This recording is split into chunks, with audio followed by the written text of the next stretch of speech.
Now, the brutal slaughter of civilians and 2 Reuters reporters had been covered up since 2007 until today. The military's response to the questions of the attack were that the attack occurred after security forces came under fire from men accompanying the reporters, and that the rules of engagement were followed in returning that fire. Reuters filed a Freedom of Information Act request to see the video footage, but was denied. And now, thanks to WikiLeaks, we know the military's account was indeed false. But what does WikiLeaks expect to happen now? Well, earlier I caught up with the co-founder of WikiLeaks, Julian Assange, to see what he had to say. Julian, first of all, I want to thank you very much for sitting down with us. Now, the video here, it's very graphic, it's a very sensitive nature, and originally the military had claimed that they were following all rules of engagement when it came to this attack. The video would show otherwise. So what do we call this then? We either call this an internal U.S. war crime or a war crime in the sense of the Geneva Conventions. Or we say that there seems to be a problem with the rules of engagement or the judicial bodies within inside the U.S. military that are responsible for investigating and enforcing those rules. It does seem like it would be a cover, but I think one of the things that for me was even more disturbing is listening to the audio track on this video here, and you listen to the soldiers and you hear them laughing, saying, ha ha, I got them. You hear them patting each other on the back, saying, nice shot. What does that say about war these days, too? That is it becoming almost like a video game?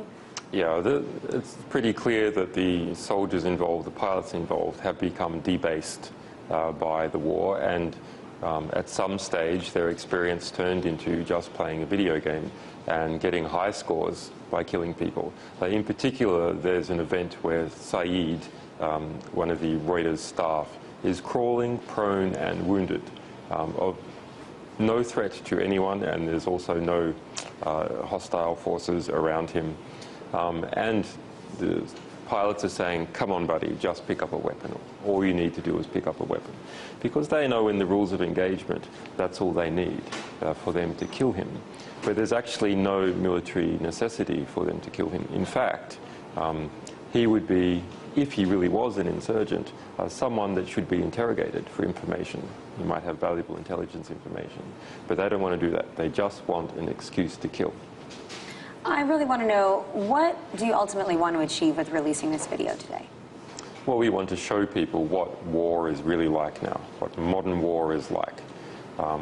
And this video includes very important elements of modern war. It shows you what the aerial interaction is like now with people on the ground. It shows you corruption or debasement of the pilots' characters and their involvement with the people on the ground. It shows you errors in the internal judicial mechanisms with the United States military. It shows you that reports about who is insurgent and who is not an insurgent that appear in the media following an event where people are killed cannot be trusted. It cannot be relied upon. And even internal reportage in the US military cannot be relied upon. There's examples in this video where a Hellfire missile is put into a building and a number of people are killed. They're alleged insurgents. They count, but the bystanders on the outside who appear to have been killed, or at the very least grievously wounded, are not killed. And by default, everyone is counted as an insurgent until the press find evidence otherwise, and then there's a back track on the claims, but only once the press find proof otherwise. But ultimately, do you want somebody to be held accountable here, someone in the military perhaps, for whoever covered it up, for whoever fired those shots?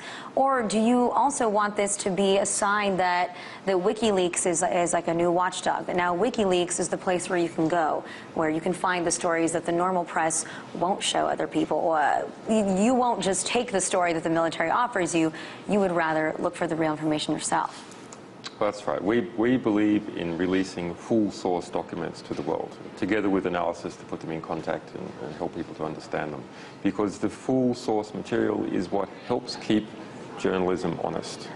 That it's independently verifiable, it's independently checkable. Your assertions are checkable in the same way as a scientific paper is checkable if the full source material is released to the public.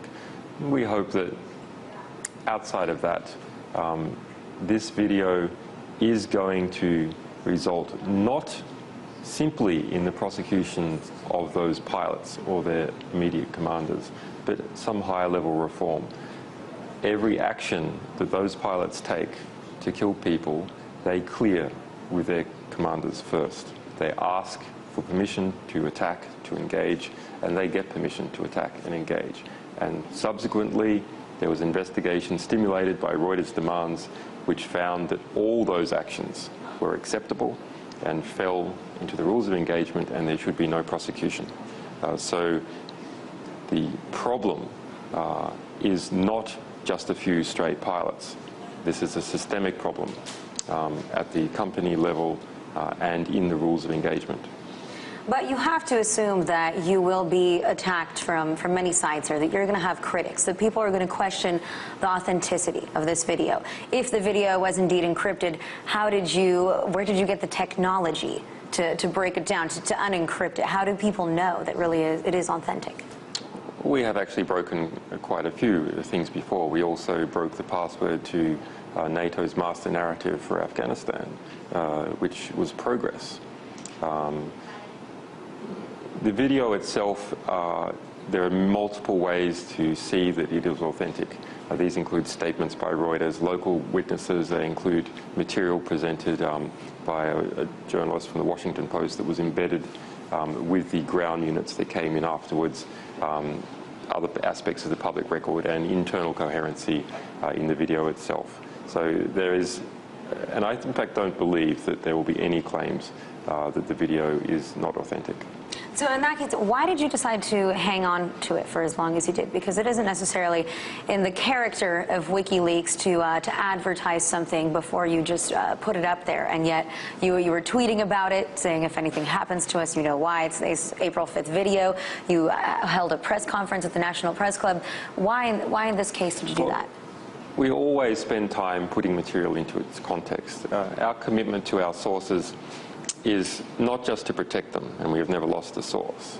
It is not just to publish their material, it is to get the maximum political impact possible. That is our commitment. So some of that is needed in order to get the maximum impact for this. But we wanted to present something else. You know, this is an attack on one of our own. This is an attack on journalists trying to get the truth out. So I suppose we have felt an extra sort of camaraderie and a need to defend ourselves and our community by defending or exposing the attack on these journalists in Iraq.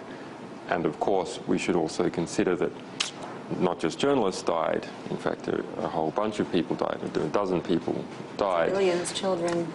We have details on the civilians, and we have just gotten details on some people in the van, but for the other people, these are the nameless dead.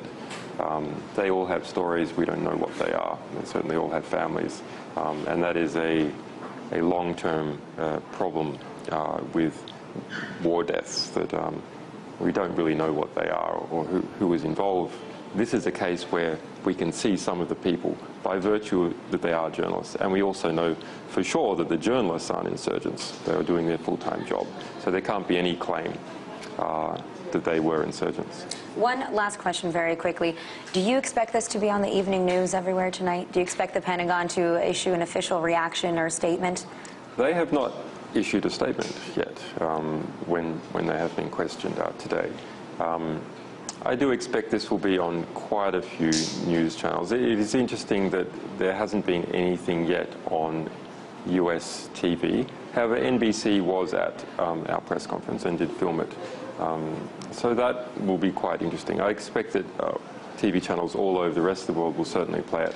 The particular angle that's taken in the US broadcast TV, I'm not sure about. I'd be quite surprised if there wasn't something on the networks other than, say, Fox. But will they put a full segment on? I'm not sure. Maybe just particular parts. All right, Julian, I want to thank you very much for stopping by our studio and telling us more about this release of the video today. You're welcome.